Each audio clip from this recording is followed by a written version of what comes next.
ความหวังให้คนใจสู้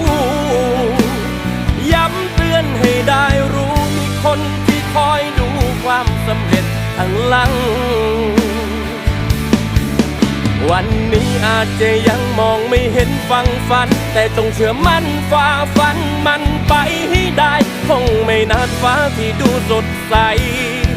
จะทอดสะพานให้เราเดินขึ้นไปคว้าชัยสักวัน